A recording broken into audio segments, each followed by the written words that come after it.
సినిమాలో ఎర్రచందనం స్మగ్లింగ్ చేస్తూ పోలీసులకు చిక్కకుండా సవాల్ విసిరే పుష్పరాజ్ నిజ జీవితంలో మాత్రం జైలుకు వెళ్లాల్సి వచ్చింది. వెండితెరపై తగ్గేదేలే అంటూ మేనరిజం ప్రదర్శించిన నటుడు చట్టం ముందు తగ్గాల్సి వచ్చింది. తన సినిమా ప్రీమియర్ షో చూసేందుకు థియేటర్ కు స్వయంగా వెళ్లి తొక్కిసలాటలో ఓ మహిళ మృతికి కారణమయ్యారన్న ఆరోపణలపై నమోదైన కేసులో సినీ నటుడు అల్లు అర్జున్ ను పోలీసులు శుక్రవారం అరెస్ట్ చేశారు. అనంతరం ఆయన కోర్టులో హాజరుపరచగా న్యాయస్థానం 14 రోజుల రిమాండ్ విధించింది. దీంతో ఆయన్ను చెంచులగూడ జైలుకు తరలించారు. అయితే ఆ వెంటనే హైకోర్టు మధ్యంతర బెయిల్ మంజూరు చేసినా ఆ పత్రాలు సకాలంలో జైలుకు చేరకపోవడంతో అల్లు అర్జున్ విడుదల వాయిదా పడింది. కోర్టు ఉత్తర్వులు అప్లోడ్ చేసేసరికి రాత్రి 10:30 దాటిపోవడంతో ఆయన శనివారం ఉదయం విడుదల చేస్తామని జైలు అధికారులు ప్రకటించారు. దీంతో రాత్రంతా ఆయన జైల్లోనే ఉండాల్సిన పరిస్థితి నెలకొంది. అల్లు అర్జున్ అరెస్టు దగ్గర నుంచి రాత్రి విడుదల వాయిదా పడేదాకా రోజంతా హైడ్రామా నడిచింది. ఆయన అరెస్టు 2 తెలుగు రాష్ట్రాలతో పాటు దేశవ్యాప్తంగా సంచలనం సృష్టించింది. పలువురు సినీ ప్రముఖులు అల్లు అర్జున్ కు సంఘీభావం ప్రకటించగా అరెస్టును ప్రతిపక్ష బీఆర్ఎస్, బీజేపీతో పాటు ఏపీ మాజీ సీఎం వైఎస్ జగన్ తప్పుపట్టారు. రాజ్యాంగం ప్రకారం దేశ ప్రధానికైనా సామాన్యుడికైనా చట్టం ఒకటే అని, రాజ్యాంగంతో చెలగాటమాడితే ఎవరైనా జైలుకు వెళ్లాల్సిందే అని సీఎం రేవంత్ రెడ్డి హెచ్చరించారు. అల్లు అర్జున్ అరెస్టు చేసినందుకు ఇంతలా ప్రశ్నిస్తున్నారు కదా, మరి ఒక మహిళ ప్రాణం పోయింది, దానిపై ఎవరు ఒక్క ప్రశ్న కూడా అడగడం లేదు అంటూ ఆయన ఆవేదన వ్యక్తం చేశారు. ఆ మహిళ కుటుంబం పరిస్థితి ఏంటి, మృత్యువుతో పోరాడుతున్న 9 ఏళ్ల పిల్లాడి పరిస్థితి ఏంటి, ఆసుపత్రి నుంచి బయటకు వచ్చాక తల్లి లేకుండా ఎలా బతుకుతాడు, ఇలాంటి వాటి గురించి మీరెందుకు ఆలోచించడం లేదని అన్నారు. హీరోకి సినిమా ఒక వ్యాపారమని, డబ్బులు పెట్టి డబ్బులు సంపాదించుకుంటారని వ్యాఖ్యానించారు. అంతేకాని వాళ్ళేమైనా పాకిస్తాన్ బార్డర్ కి వెళ్లి దేశం కోసం యుద్ధం గెలిచి వచ్చారా అంటూ రేవంత్ ప్రశ్నించారు. నిన్న ఢిల్లీలో జరిగిన ఇండియా టుడే చర్చా వేదికలో అల్లు అర్జున్ అరెస్టుపై అడిగిన ప్రశ్నలకు బదిలిస్తూ సీఎం రేవంత్ రెడ్డి ఈ వ్యాఖ్యలు చేశారు. పుష్ప 2 సినిమా విడుదల రోజు బెనిఫిట్ షోకు ప్రభుత్వం అనుమతి ఇవ్వడంతో పాటు ఆ ప్రదర్శనకు 300 టికెట్ను 1300కు పెంచుకునే వెసులుబాటును కల్పించింది అని సీఎం రేవంత్ స్పష్టం చేశారు. ఆ ప్రదర్శన సమయంలో థియేటర్ వద్ద ఎలాంటి ముందు జాగ్రత్త చర్యలు లేకుండానే హీరో అల్లు అర్జున్ అక్కడికి వెళ్లారు. తొక్కిసలాట జరిగింది. ఒక మహిళ చనిపోయింది. ఆమె కొడుకు 13 రోజులుగా ఆసుపత్రిలో మృత్యువుతో పోరాడుతున్నాడు అన్నారు. ఈ ఘటనలో పోలీసులు క్రిమినల్ కేసు నమోదు చేశారు. థియేటర్ యాజమాన్యంతో పాటు పలువురిని అరెస్ట్ చేశారు. 10 రోజుల తర్వాత అల్లు అర్జున్ ఇంటికి పోలీసులు వెళ్లారు. అరెస్టు చేసి కోర్టులో ప్రవేశపెట్టారు. ఆ తర్వాత కోర్టు ఆయనకు బెయిల్ మంజూరు చేసింది. ఇదంతా చట్ట ప్రకారమే జరిగిందని రేవంత్ రెడ్డి తెలిపారు. ఏపీ దశ దిశను మార్చే స్వర్ణాంధ్ర 2047 డాక్యుమెంట్ ను ఆవిష్కరిస్తున్నామని ముఖ్యమంత్రి చంద్రబాబు అన్నారు. ఆరోగ్యం, సంపద, సంతోషాలే లక్ష్యంగా రూపుదిద్దుకున్న విజన్ పత్రాన్ని నిన్న విజయవాడలోని ఇందిరాగాంధీ మున్సిపల్ స్టేడియంలో జరిగిన ప్రత్యేక కార్యక్రమంలో డిప్యూటీ సీఎం పవన్ కళ్యాణ్ తో కలిసి ఆయన ఆవిష్కరించారు. ప్రపంచంలోనే తెలుగు జాతిని నెంబర్ 1 గా, దేశంలోనే ఏపీని అగ్రగామిగా నిలిపే కృషికి ఈ రోజు బీజం పడిందని సీఎం వ్యాఖ్యానించారు. ప్రజల తలరాతను, భావితరాల భవిష్యత్తును విజన్ డాక్యుమెంట్ మార్చి తీరుతుందనే ధీమాను ఆయన వ్యక్తం చేశారు. 10 సూత్రాలతో విజన్ డాక్యుమెంట్ రూపకల్పన చేశామన్నారు. ఇక జీరో పావర్టీ కోసం ఎన్టీఆర్ కలలు కనేవారు. పీపుల్, పబ్లిక్, ప్రైవేట్ పార్ట్నర్షిప్ అనే విధానం ద్వారా నిరుపేదలను ఆర్థికంగా పైకి తీసుకొచ్చేందుకు కృషి చేస్తామన్నారు. ఒక కుటుంబం, ఒక పారిశ్రామికవేత్త అనేది తన సంకల్పం అని, 2047 నాటికి ఇది తప్పక నెరవేరుతుందని చెప్పారు. ప్రతి ఒక్కరికి ఉపాధి కల్పించే దిశగా కృషి చేస్తున్నామని చంద్రబాబు స్పష్టం చేశారు. జనాభా నిర్వహణపై దృష్టి సారించాం. రాష్ట్రంలో నాలెడ్జ్ సొసైటీని తయారు చేసుకోవాల్సిన అవసరం ఉందన్నారు. అన్ని ప్రాంతాలు అభివృద్ధి చెందేలా అభివృద్ధి వికేంద్రీకరణ ప్రక్రియను చేపడతామని చంద్రబాబు స్పష్టం చేశారు. 2047 నాటికి $2.4 ట్రిలియన్ అమెరికన్ డాలర్ల రాష్ట్ర జాతీయోత్పత్తి లక్ష్యంగా ముందుకు వెళ్తున్నామన్నారు. దీనివల్ల తలసరి ఆదాయం 42,000 అమెరికన్ డాలర్లకు చేరుతుందని చంద్రబాబు చెప్పారు. విజన్ ప్రణాళికలో అందరూ భాగస్వాములు కావాలన్నారు. ప్రతి ఒక్కరిలో చైతన్యం తీసుకురావాలి. ఇప్పటి వరకు అందరం సిలికాన్ వ్యాలీ గురించి మాట్లాడాం. రేపటి నుంచి ఆంధ్ర వ్యాలీ ఓ సక్సెస్ స్టోరీ అవుతుంది అన్నారు. ఇచ్చాపురం నుంచి మంత్రాలయం వరకు ప్రతి ప్రాంతాన్ని అభివృద్ధి చేయాలనే సంకల్పంతో విజన్ డాక్యుమెంట్ ను రూపొందించామన్నారు. ఇక రాష్ట్ర అభివృద్ధి జరగాలంటే సుస్థిర ప్రభుత్వం ఉండాలని చంద్రబాబు వివరించారు. భవిష్యత్తు ఆంధ్ర కోసం పాటుపడే ముఖ్యమంత్రి చంద్రబాబుకు 100 ఏళ్ల ఆయుష్ ఇవ్వాలని భగవంతుడిని కోరుకుంటున్నానని ఉప ముఖ్యమంత్రి పవన్ కళ్యాణ్ తెలిపారు.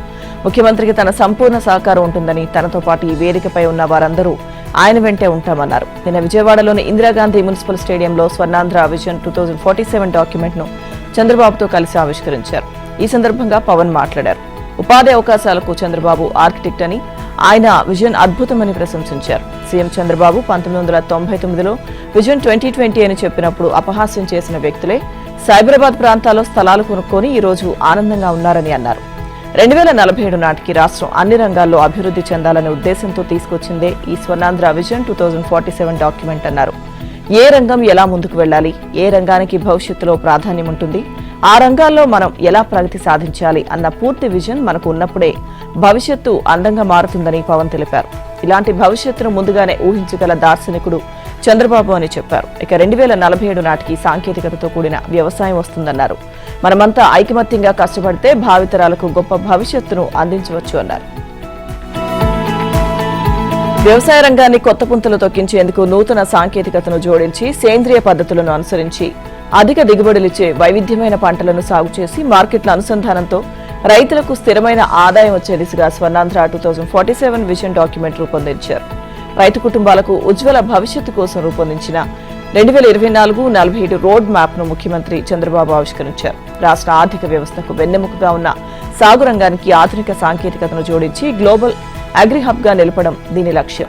ఆహార భద్రత, పర్యావరణ అనుకూలత, అధిక ఉత్పాదన, అధిక విలువ, మార్కెట్ అనుసంధానాలు, నాణ్యత పెంపుదలకు ఆధునిక సాంకేతికతను సమర్థంగా వినియోగించడం, రైతుకు రుణ పరపతిలో చట్ట ప్రకారం మద్దతివ్వడం, భూసారాన్ని పరిరక్షించడం, పంట ఉత్పత్తిలో స్థిరత్వం ఉండేలా పంట మార్పిడి ద్వారా తక్కువ ఇన్పుట్స్ తో సాగు చేసే పద్ధతులపై అవగాహన పెంచడం, ముఖ్యంగా ప్రకృతి సాగును ప్రోత్సహించడం, డ్రోన్ ఆధారిత అప్లికేషన్లు, రోబోటిక్స్, శాటిలైట్ టెక్నాలజీ వినియోగం, రియల్ టైంలో పంటల స్థితిగతులను ఖచ్చితత్వంతో తెలుసుకోవడం, తెగుళ్లను గుర్తించి పరిష్కార మార్గాలు సూచించే సాంకేతికతను వినియోగించడం, సూక్ష్మ నీటి వనరుల సద్వినియోగం చేసుకోవడమే ఈ విజన్ లక్ష్యమన్నారు.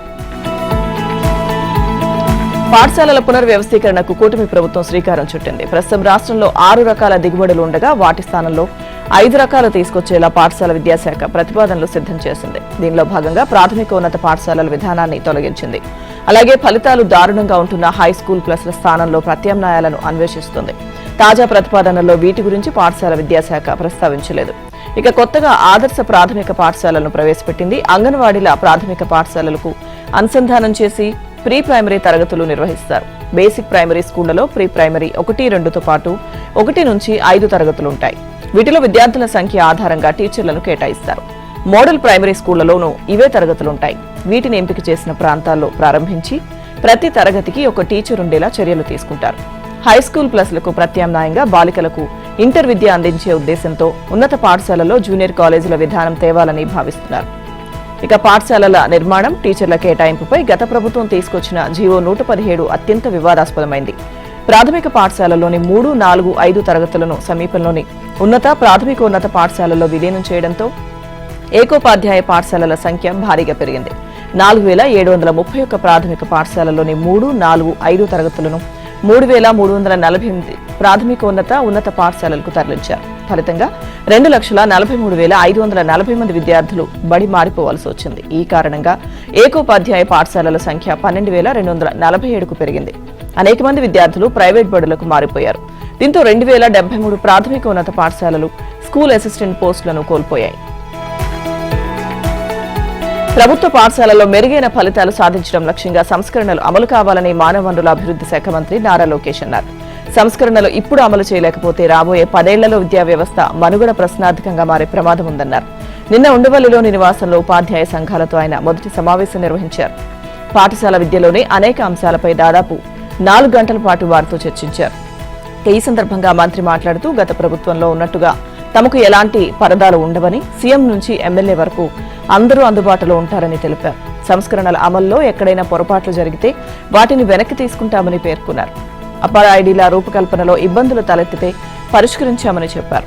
ఇక ప్రభుత్వ బడుల్లో చదివే విద్యార్థుల సంఖ్య ఏటా తగ్గుతూ వస్తుందని, డ్రాపౌట్లు కూడా పెరుగుతున్నాయని, ఈ నేపథ్యంలో సంస్కరణలు అమలు చేయక తప్పదని స్పష్టం చేశారు. ఫలితాల విషయంలో ప్రైవేట్ పాఠశాలల్లో వాటితో పోటీ పడాలని నిర్దేశించారు.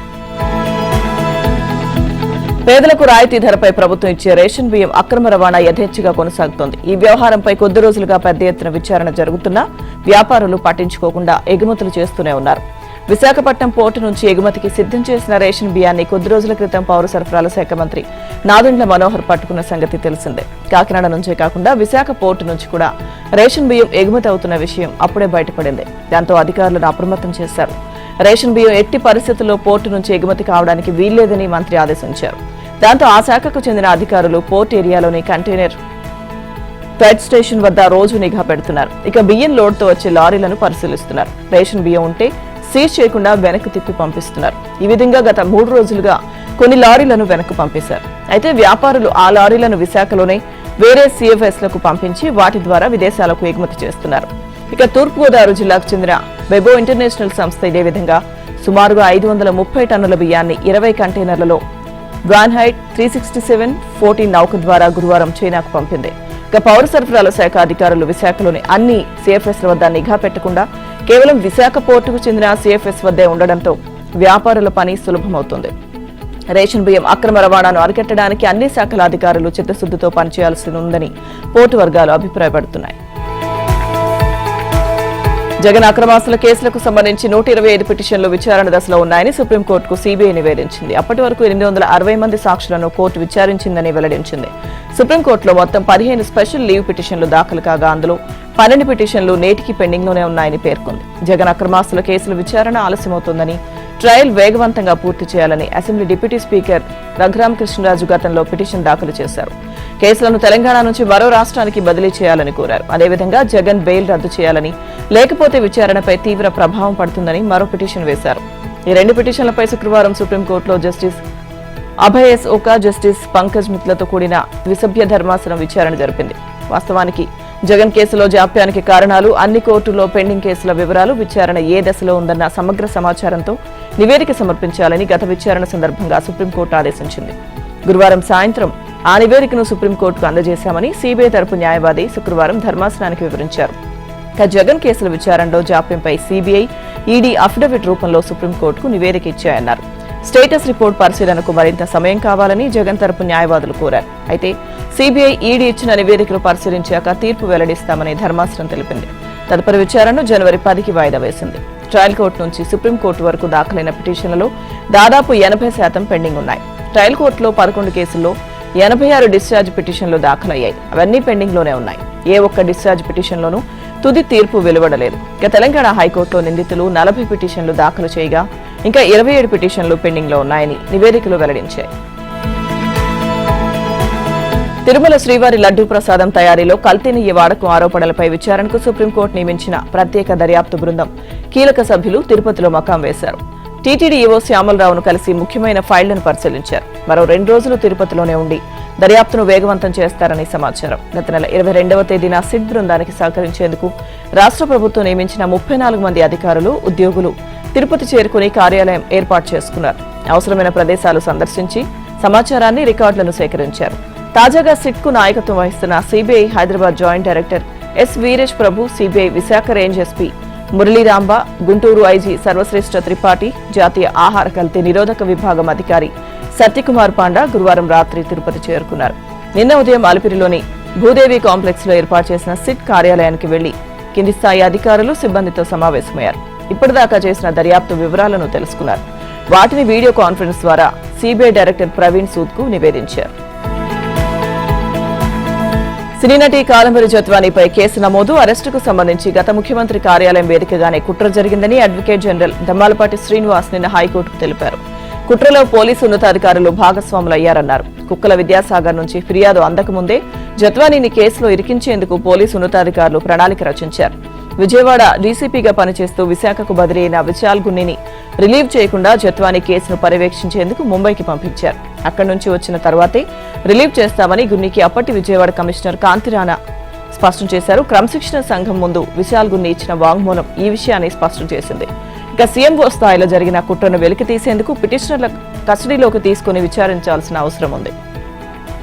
ఇక ఫోర్జరీ డాక్యుమెంట్ తో జత్వానీ తన భూమిని విక్రయించేందుకు ప్రయత్నించారని కుక్కల విద్యాసాగర్ ఈ ఏడాది ఫిబ్రవరి 2న ఫిర్యాదు చేశారు. అదే రోజు ఉదయం 6 గంటలకు పోలీసులు కేసు నమోదు చేశారు.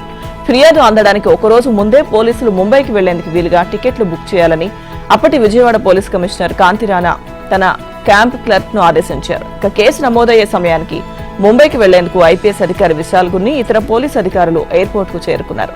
జత్వానీని కేసులో ఇరికించేందుకు పిటిషనర్లు కుట్ర చేశారనేందుకు ప్రాథమిక ఆధారాలున్నాయి. నకిలీ డాక్యుమెంట్ ఎవరు సృష్టించారు, జత్వానీపై కేసు నమోదు వెనుక ఎవరున్నారు, ఎవరి పాత్ర ఏంటి అనే విషయాలు వెలికి తీసేందుకు పిటిషనర్ల కస్టోడియల్ విచారణ అవసరం. ఇక పిటిషనర్ల ముందస్తు బెయిల్ పిటిషన్ను కొట్టివేయండి అని ఏజీ కోరారు. కూటమి ప్రభుత్వానికి వ్యతిరేకంగా రైతు పోరుబాట పేరిట వైసీపీ చేపట్టిన నిరసన కార్యక్రమానికి ప్రజలు, రైతుల నుంచి స్పందన కరువైంది.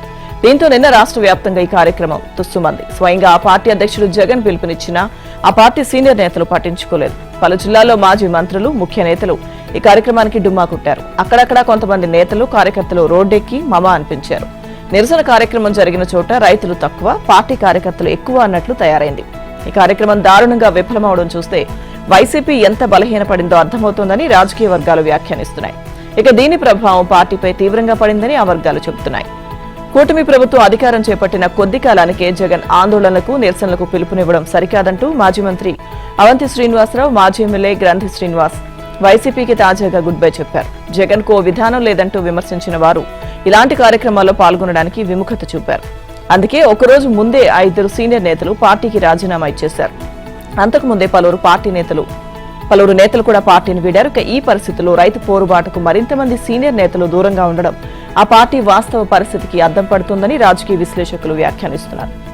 సాధారణంగా ప్రజాందోళనలకు రాజకీయ పార్టీ పిలుపు ఇచ్చినప్పుడు ఆ పార్టీ అధ్యక్షుడు ముందుండి కార్యక్రమాలను నడిపిస్తాడు. కానీ ఈ పోరుబాటులో మాత్రం జగన్ ఎక్కడా ప్రత్యక్షంగా పాల్గొనలేదు. అయితే సోషల్ మీడియాలో ఆయన స్పందించారు. కూటమి ప్రభుత్వంపై రైతుల తొలి పోరాటం విజయవంతమైందంటూ ఎక్స్ లో పోస్ట్ చేశారు. మరోపక్క వైసీపీ నేతలు కూడా తూతూ మంత్రంగా కార్యక్రమం నిర్వహించారు. ఎన్టీఆర్ సినీ వజ్రోత్సవ వేడుకలు విజయవాడ సమీపంలోని పోరంకిలో ఉన్న మురళీ రిసార్ట్స్ లో ఇవాళ వైభవంగా జరగనున్నాయి. వేడుకల వివరాలను ఉత్సవ committee chairman TD Janardhan, NTR తనయుడు నందమూరి రామకృష్ణ, స్థానిక ఎమ్మెల్యే బోడి ప్రసాద్ తో కలిసి శుక్రవారం విలేకరులకు వివరించారు. ఎన్టీఆర్ సినీ జీవితాన్ని ప్రారంభించి 75 సంవత్సరాలైన సందర్భంగా ఎన్టీఆర్ సినీ వజ్రోత్సవ వేడుకలను ఏడాది పాటు దేశంలోని వివిధ ప్రాంతాల్లో నిర్వహిస్తామని జనార్దన్ తెలిపారు. పోరంకితో పాటు హైదరాబాద్, చెన్నై, బెంగళూరు తదితర నగరాల్లో నిర్వహిస్తామన్నారు. తారక రామం పేరుతో అన్నగారి అంతరంగం పుస్తకాన్ని వేడుకల్లో ఆవిష్కరిస్తున్నట్టు తెలిపారు.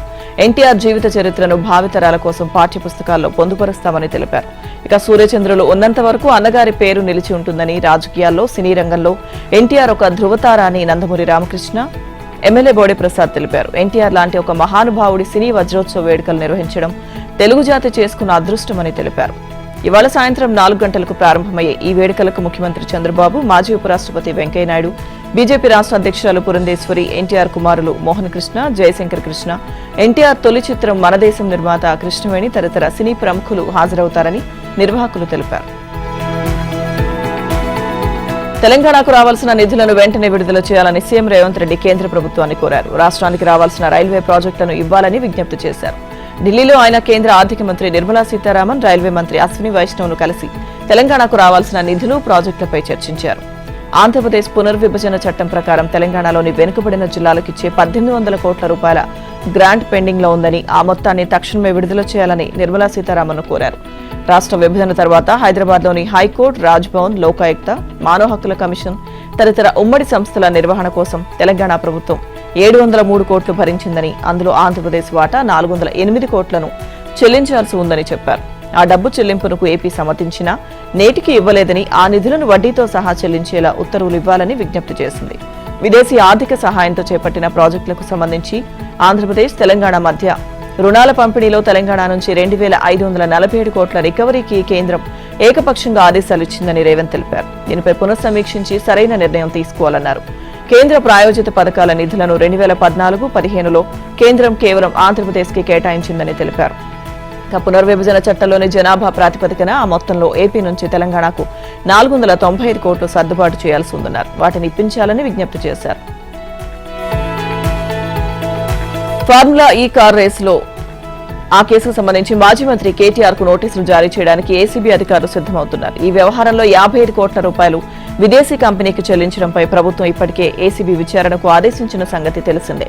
కేటీఆర్ పై ఎఫ్ఐఆర్ నమోదుకు గవర్నర్ అనుమతి తప్పనిసరి కావడంతో ఏసీబీ రాష్ట్ర ప్రభుత్వానికి లేఖ రాసింది. ఈ లేఖను ప్రభుత్వం గత నెలలో గవర్నర్ కు పంపింది. అది గవర్నర్ వద్ద పెండింగ్ లో ఉంది. పలువురు మంత్రులు గవర్నర్ ఇంకా అనుమతి ఇవ్వడం లేదంటూ పలు సందర్భాల్లో వ్యాఖ్యానించారు. దీంతో న్యాయ నిపుణులు అభిప్రాయాలు తీసుకున్న తర్వాత ఏసీబీ దర్యాప్తు, కేటీఆర్ పై కేసు నమోదుకు గవర్నర్ అనుమతించినట్లు తెలుస్తోంది. ఏసీబీ అధికారులు ఎఫ్ఐఆర్ నమోదు చేసి ఏసీబీ కోర్టుకు పంపించే కసరత్తును ప్రారంభించారు. ఆ తర్వాత కేటీఆర్ కు నోటీసులు జారీ కానున్నాయి. హైదరాబాద్ లో 4 ఏళ్ల పాటు ఫార్ములా ఈ రేస్ నిర్వహణకు సంబంధించి Formula E Operations Ace Next Gen Private Limited కలిసి పురపాలక శాఖ అధికారులు 2022 అక్టోబర్ 25న త్రైపాక్షిక ఒప్పందం చేసుకున్నారు. దీంతో 2023 ఫిబ్రవరిలో తొలి ఫార్ములా ఈ రేస్ నిర్వహించారు. ఆదేశించిన స్థాయిలో ఇక ఆశించిన స్థాయిలో ఆదాయం రాకపోవడంతో ఈ ఒప్పందం నుంచి ప్రమోటర్ కంపెనీ వైదొలిగింది. దీంతో 2024లో రెండో సెషన్ రేస్ నుంచి హైదరాబాద్ పేరును FEO తొలగించింది. రంగంలోకి దిగిన నాటి మంత్రి కేటీఆర్ 2024లో కూడా హైదరాబాద్ లోనే రేస్ నిర్వహించాలని, నోడల్ ఏజెన్సీగా HMDA ఉంటుందని FEOకు తెలిపారు. దీంతో FEOతో పురపాలక సంస్థ ఒప్పందం కుదుర్చుకుంది. రేస్ నిర్వహణకు సుమారు 100 కోట్లు ఖర్చవుతుందని అంచనా వేశారు. వెంటనే పురపాలక శాఖ 55 కోట్లు FEOకు చెల్లించింది. కాంగ్రెస్ ప్రభుత్వం కొలువుదీరిన తర్వాత రేస్ పై ఆరా తీసింది. తాజాగా గవర్నర్ అనుమతులు రావడంతో FIR నమోదు ప్రక్రియ పూర్తయిన వెంటనే కేటీఆర్తో పాటు కొందరు అధికారులకు నోటీసులు ఇవ్వడానికి ఏసీబీ కసరత్తు ప్రారంభించినట్లు తెలిసింది.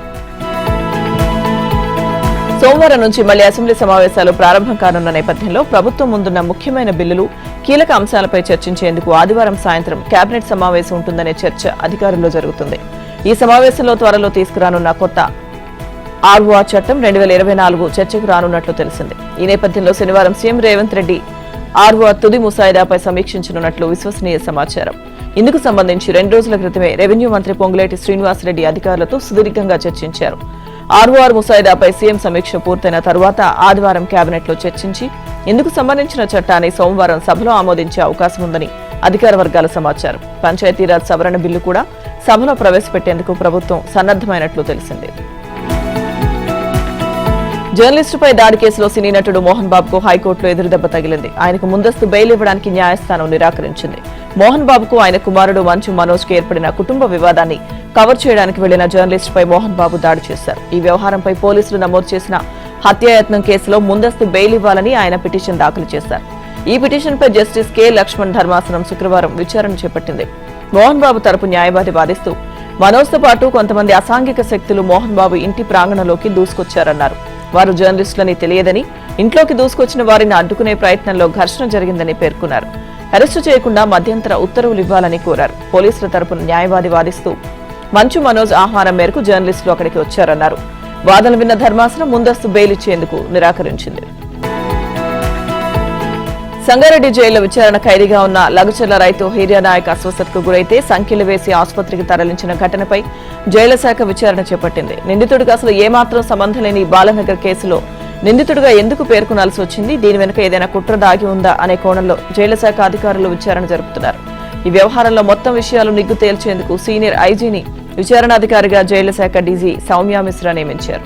ఆయన నిన్న ఉదయం సంగారెడ్డి జైలుకు వెళ్లి విచారణ చేపట్టారు. ఉదయం నుంచి సాయంత్రం వరకు రికార్డులు పరిశీలించడంతో పాటు అధికారులు, సిబ్బందిని విచారించి డీజీకి ప్రాథమిక నివేదికను అందజేశారు. విచారణలో సేకరించిన మొత్తం వివరాలను క్రోడీకరించి సమగ్ర నివేదికను సోమవారం డీజీకి అందించనున్నారు. ఈ ఘటనలో ఇప్పటికే జైలర్ సస్పెండ్ కాగా సూపరింటెండెంట్ సంతోష్ రాయ్ని బాధ్యతల నుంచి తప్పించారు. నివేదిక ఆధారంగా మరికొంతమంది అధికారులు, సిబ్బందిపై వేటుపడే అవకాశాలు కనిపిస్తున్నాయి. సూపరింటెండెంట్ పై చర్యలకు జైళ్ల శాఖ డీజీ ఇదివరకే హోంశాఖ ప్రత్యేక ముఖ్య కార్యదర్శికి సిఫార్సు చేశారు.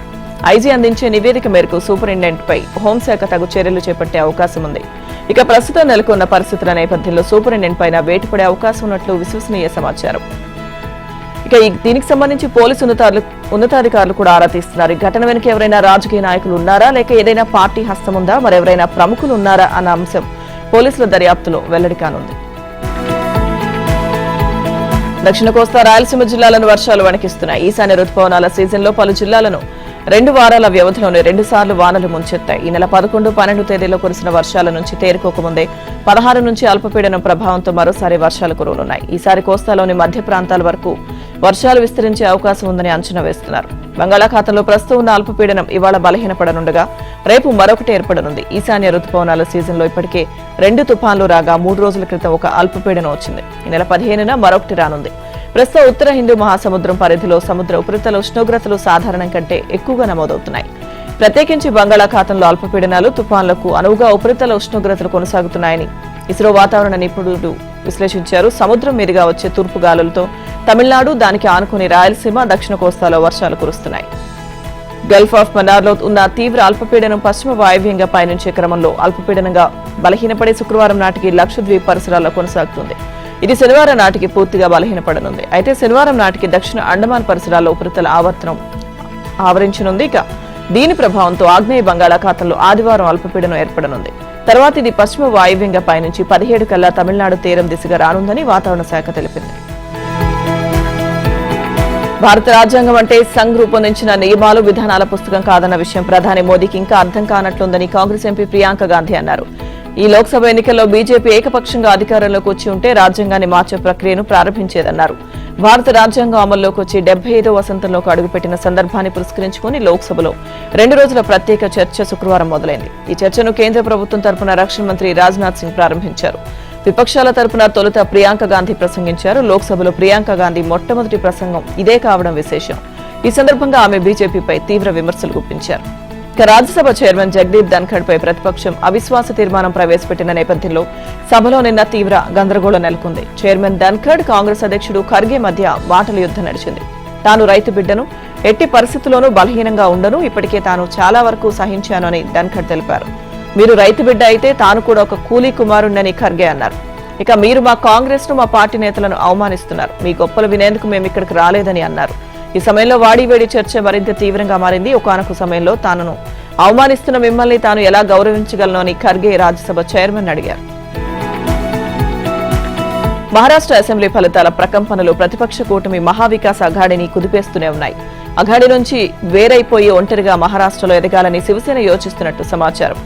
స్వతంత్ర దారిని ఎన్నుకునేందుకు ఇదే సరైన సమయమని అసెంబ్లీలో ఆ పార్టీ పక్ష నేత అంబదాస్ దాన్వే వ్యాఖ్యానించగా తాజాగా ఆ పార్టీ సీనియర్ నేత సంజయ్ రౌత్ కూడా అదే అభిప్రాయాన్ని పరోక్షంగా వ్యక్తం చేశారు. త్వరలో జరగనున్న బృహన్ ముంబై కార్పొరేషన్, ఇతర నగరాల్లో జరిగే స్థానిక ఎన్నికలను ఒంటరిగా ఎదుర్కొంటామన్న సంకేతాలను ఆయన అందించారు.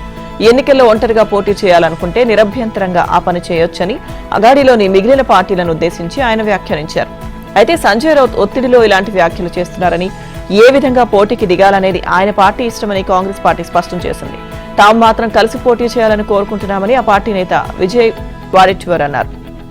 ఇక ఇదిలా ఉండగా అసెంబ్లీ ఎన్నికల్లో కాంగ్రెస్ ఓటమి నేపథ్యంలో తనను బాధ్యతల నుంచి తప్పించాలని ఆ పార్టీ మహారాష్ట్ర శాఖ అధ్యక్షుడు దానా పటోలే అధిష్టానాన్ని కోరారు. ఈ మేరకు ఏఐసీసీ అధ్యక్షుడు ఖర్గేకు ఒక లేఖను మెయిల్ చేశారు. మహారాష్ట్ర ఎన్నికల్లో 101 సీట్లలో పోటీ చేసి కేవలం 16 స్థానాలను కాంగ్రెస్ గెలుచుకుంది.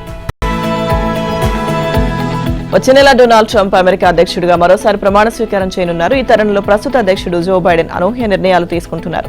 కొత్తగా అధికారంలోకి రాబోతున్న ట్రంప్ కు అడ్డుపుల్ల వేసే మాదిరిగా తన పదవీకాలం చివరి రోజులో నిర్ణయాలు తీసుకుంటున్నట్లు రిపబ్లికన్లు ఆరోపిస్తున్నారు.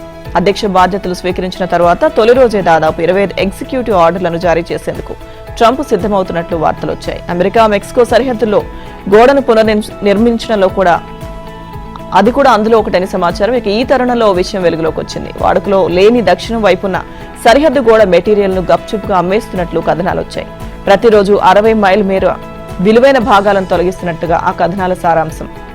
US customs and border agent తీసిన ఫుటేజ్ ఆధారంగా పేర్కొన్నాయి. ఇప్పటికే ఈ మెటీరియల్ ను అరిజోనాకు తరలించినట్టు తెలుస్తోంది. ఈ విక్రయం కోసం డిసెంబర్ 18న వేలం నిర్వహించనున్నారట. $5 ప్రారంభ ధరతో ఈ వేలం ఉండనున్నట్లు సమాచారం. అయితే ఈ వ్యవహారంపై బైడెన్, ట్రంప్ నుంచి ఎలాంటి స్పందన రాలేదు. కానీ రిపబ్లికన్లు మాత్రం తీవ్ర ఆరోపణలు చేస్తున్నారు. ట్రంప్ పాలన సజావుగా సాగకుండా అడ్డుపుల వేసే మాదిరిగా ఈ చర్యలున్నాయని ఆగ్రహం వ్యక్తం చేస్తున్నారు.